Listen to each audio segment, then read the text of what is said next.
قوم کے جوانوں، آؤ ہماری ذمہ داری کیا ہے اس پر ہم گفتگو کرتے ہیں۔ اور یاد رکھنا، اگر آج ہم نے اپنی ذمہ داری کا احساس نہیں کیا تو یاد رکھنا، اگر آپ اخبار میں پڑھ رہے ہو کہ فلاں کی بہن مرتد ہو گئی، اگر ہم نے اللہ اکبر یہ پڑھ کر کے نظر انداز کر دیا کہ فلاں کی بیٹی غیر کے ساتھ بھاگ گئی، اور اگر ہم نے اس کو احساس نہیں کیا، اس کے حوالے سے غور نہیں کیا، اس کا تدارک کرنے کی کوشش نہیں کی، تو اللہ نہ کرے کل کسی کے گھر کی گئی ہے، آج ایک دن وہ آئے گا کہ ہمارے گھر کی بیٹی کے ساتھ بھی یہ حادثہ ہو سکتا ہے۔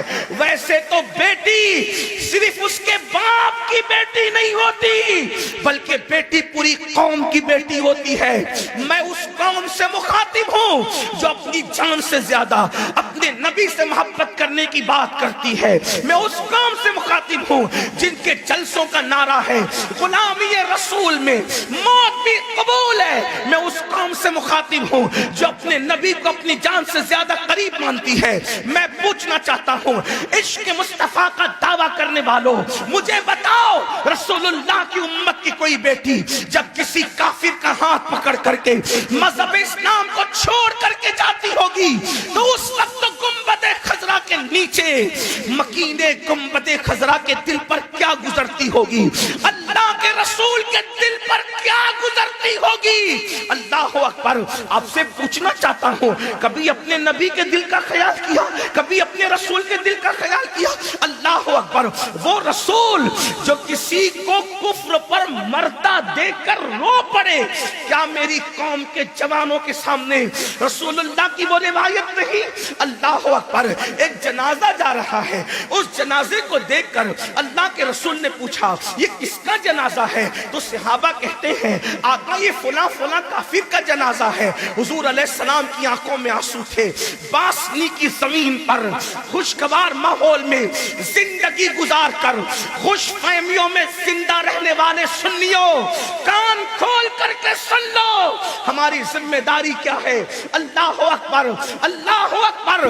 ایک کافر کا جنازہ دیکھ کر رحمت للعالمین کی آنکھوں میں آنسو ہے۔ صحابہ کرام نے پوچھا یا رسول اللہ آپ کیوں رو رہے ہیں؟ رونے کی وجہ کیا ہے؟ تو میرے آقا علیہ الصلوۃ والتسلیم فرماتے ہیں اس تک میرا پیغام نہیں پہنچا، اس لیے یہ کافر مرا اور جہنمی ہو کر کے مرا۔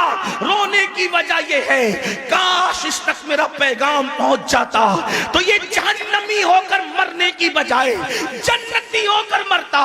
مجھے بتاؤ جس تک کلمہ نہیں پہنچا اس کے کفر پر حضور کو اتنا افسوس اور غم ہے، اور وہ بیٹی جو پیدائشی مسلمان تھی، وہ بیٹا جو پیدائشی مسلمان تھا، جب وہ مذہب اسلام کو ترک کر کے کسی اور کے دروازے پہ جاتا ہوگا تو رسول اللہ کے دل پر کیا گزرتی ہوگی؟ آقا کے قلب اطہر کی کیفیت کیا ہوتی ہوگی؟ اگر واقعی عشق مصطفیٰ ہے تو محسوس تو کرو۔ کون محسوس کرے گا؟ وہ محسوس کرے گا جو پوری پوری رات نرم نرم گدوں پہ لیٹ کر زنا کے مناظر دیکھے گا۔ وہ محسوس کرے گا جو کانوں میں ایئر فون لگا کر کے گانے سنے گا۔ وہ محسوس کرے گا جو لڑکیوں کے ساتھ دوستی رچائے گا۔ وہ محسوس کرے گا جو کیرم کلبوں کے اندر کیرم کی گڈیاں کو اللہ اکبر الجھا رہا ہوگا اور اپنے وقت کو برباد کر رہا ہوگا۔ میری قوم کے جوانوں، آج سے کم و بیش ایک صدی پہلے اقبال نے کہا تھا نہیں تیرا نشے من قصر سلطانی کے گنبد پر، نہیں تیرا نشے من قصر سلطانی کے گنبد پر، تو شاہی ہے بسیرا کر پہاڑوں کی چٹانوں میں۔ عقابی روح جب بیدار ہوتی ہے جوانوں میں نظر آتی ہے ان کو اپنی منزل آسمانوں میں۔ یاد رکھنا اس امت کی تکلیف پر دل اگر نہیں دھڑکتا، کہیں ایسا تو نہیں کہ زبان پر عشق ہے اندر سے ہم خالی ہو گئے۔ زبان سے عشق رسول کا دعویٰ ہے، اندر عشق رسول نہیں ہے۔ میں یہ نہیں کہتا کہ آپ ایسے وہ ویسا وہ ویسا، اپنے آپ میں ڈوب کر سوچو کیا صرف شربت کھچڑے اور کھیر والے عاشق ہو یا واقعی عشق والے؟